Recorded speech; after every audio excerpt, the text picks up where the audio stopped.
Hey there, guys. Welcome in today. I wanted to talk to you about something that I've been thinking about lately as far as guys' mindset after a breakup and that negative mindset that guys sometimes have after a breakup and how to change that mindset to something more positive. So, a lot of times after a breakup, I've done this myself in the past. I'm sure every guy listening to this videos can say that they've done this. Is after a breakup, you're down in the dumps, you're feeling out of it. You're missing that person. You're thinking, hey, how, it's such a big loss to me. How can I ever find another person as good as that person? And what I'm here to tell you today is that you need to flip that mindset. You got to um, come away from every relationship and appreciate the relationship for what it was. But at the end of the day, you need to come away with, if the person broke up with you, you need to come away with the mindset of, hey, it's their loss. I'm a catch. I'm a great guy. There's plenty of other girls out there that are just dying to meet me and to get to know me. And you don't want to be cocky about it. You don't want to be like too overconfident, but you just need to have that quiet, calm confidence about yourself and just say, hey, you know, things didn't work out between me and that person. They broke up with me for whatever reason. Hey, whatever, their loss at the end of the day. And you just got to move on. You definitely want to take time to process, the relationship, the good, the bad, and, kind of understand what went right in the relationship, what went wrong. So you can kind of grow from the relationship, grow as a person. This way, the next person you meet, you can kind of use the lessons you learned and kind of roll that into the next relationship, become a better person, better boyfriend, or what, a better spouse or whatever. But at the end of the day, you can't let that depressed feeling, that sad feeling of that person leaving you and breaking up with you and they didn't choose you, consume you. You gotta eventually walk away with your head held high, saying, hey, you know what? Things didn't work out. I wasn't their type, whatever. It's their loss at the end of the day. Um, and then what some of the things you can do to kind of help you uh, change that mindset and continue that mindset is focusing on your own self-development and getting your confidence back and kind of focusing on yourself, focusing on the things that are important to you. And that's what I'm talking to you about now is my strategy for self-development. I call it the blueprint for self-development. As you can see here, this is the strategy that I've developed over the years and through my own ups and downs in my own life. I've kind of figured out these are some of the things that you want to pay attention to in your life, in your own self development, to kind of make sure you're reaching your full potential. So, if you guys want a free PDF copy of my blueprint for self development strategy, as you see here, just check the video description for a link to a free PDF copy of this. All you have to do is sign up with your email address, and you'll get my email newsletters, and you'll get a free copy of the PDF of this self-development strategy. Here with my self-development strategy, it's kind of it's in the shape of a house, as you can see here.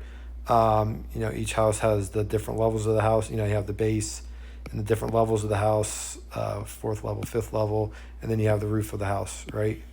So with my strategy here, I broke it up into different levels of the house, right? So level one is diet, exercise, and sleep. Level number one is the most important level and the most important group of things for your self-development. It's the base of your house, right? The base of the house is, you want a good foundation. This way you can show up in the rest of the parts of your life and give 110%. So the reasoning behind diet and exercise and sleep being the base is because those are the most important things to you to function at 110%. You got to be eating a good, clean diet. You don't want to be eating a bunch of junk food, eating like crap. You want to make sure you're getting plenty of exercise, take care of your body physically, right? And you want to make sure you're getting plenty of sleep. I mean, sleep is, I think, one of the most underrated things, or one of the things that people don't pay attention to most of the time. Sleep is huge. I mean, I know everyone's been there. If you're lacking on sleep, or you're not getting enough hours of sleep per night, every day is hard, and like just to show up and just do like normal things in your life, it gets very difficult. So level one, very important. Your base, have a good solid foundation, right, of diet, exercise, and sleep. All right. So that leads me to the level two, um, career, education, faith, and morals. So the reason I put all these items on number two, level number two, is this is really important as a man. You want to focus on, your career is one of the most important things. What do you do to earn a living, support yourself, support your family? Career is absolutely very, very important. And I put education here as well too, because if you're not happy with your career, if you're not making the income that you want to be making, are you doing the things you need to do in your education? Are you taking classes? Are you taking um, training courses? Are you research? Are you learning stuff on YouTube? You're watching this video right now. What are you doing to get yourself to that job, to that place you want to be? All right.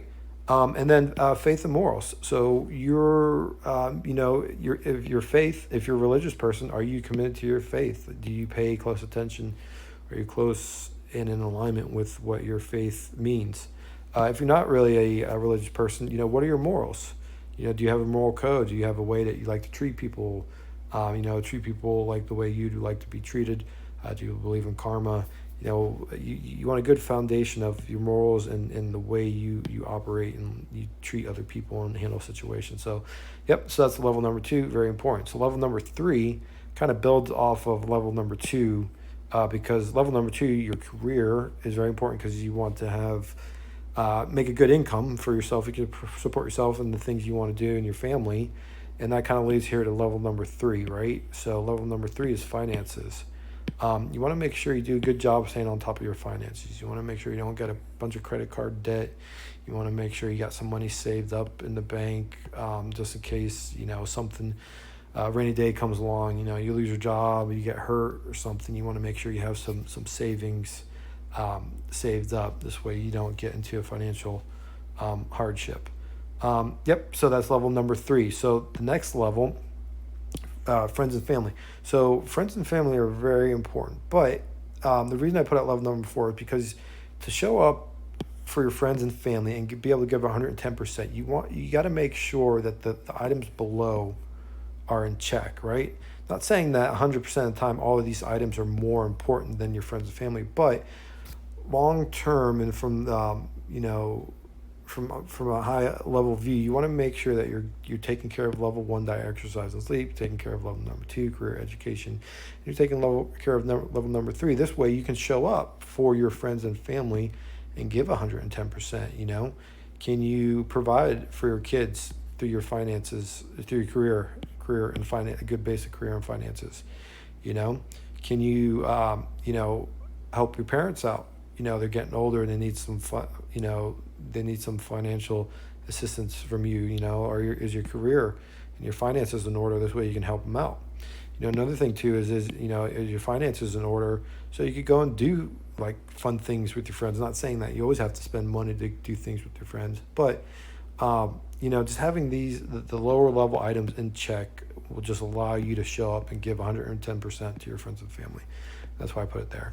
And then level number five, your hobbies and interests. So what do you like to do in your free time? Do you like to play video games? Do you like to go play golf? Do you like to paint? Whatever it is, whatever you like to do in your free time that interests you, those things are very important, that you take time for yourself here in level five to do those things. And the reason it's up so high at level number five is because you want to make sure you have these other items in check. This way you can do the hobbies that you want. If you have an expensive hobby, do you have the finances in order to go and do that hobby, whatever that might be. So that's level number five. And then last but not least, probably the most important level is one of the most important levels is level number 6. And I made this level the roof of the house, right? And level number 6 is spouse, partner, and significant other. I made this the highest level because you want to make sure that you have all these items in check, right? Level 1, 2, 3, 4, and 5. You want to make sure you have all these items in check, or at least be working on them, in a way that you're making progress and you're getting to where you want to be, right? This way, when you meet that person, or if you already are in a relationship, right, you have a good base, you have a good life, happy, fulfilled life that you're hitting all these check boxes.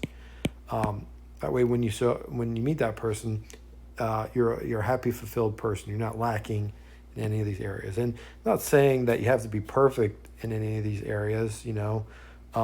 Let's say you're a little out of shape. You're trying to get back in shape. Exercise is good, right? Your finances aren't 100% where you want them to be. That's fine.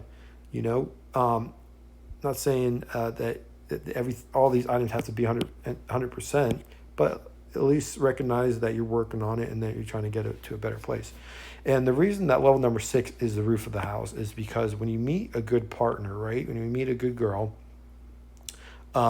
she is going to encourage you and protect all these lower levels. If you meet a selfish girl that's not, really a giving partner, she's going to try to monopolize your time and say, oh, hey, don't hang out with your friends. Or she might say, oh, hey, skip your class tonight, let's go do something fun.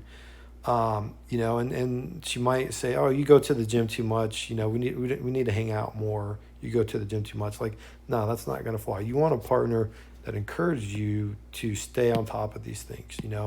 Each partner should be your partner in life, and your partner, to help you, encourage you, and push you to reach, success in your life. And another important thing here with level 6 is once you do meet that person, right, you want to make sure you continue to do the things that got you to the place to where you met that person. So in other words, you need to keep on, paying attention to all these lower levels and making sure these are all still in check, right? Don't stop going to the gym and getting all out of shape and eating a bunch of junk food. Like, don't start doing that. Don't start letting your finances slip. Don't stop hanging out with your friends. You want to continue to do all those things that you're doing before you met that person, because if you stop doing those things, that person's going to lose respect for you and going to lose interest with you. You're going to turn into a person that they didn't fall in love with, right? So, long story short, if you guys want a copy of this a PDF copy of this strategy, check in the description of the video below. There is a free PDF. All you have to do is sign up with your email address. And just again, there's a link to this in the description of the video below. I appreciate your time, and I'll catch you guys in the next one. Thanks.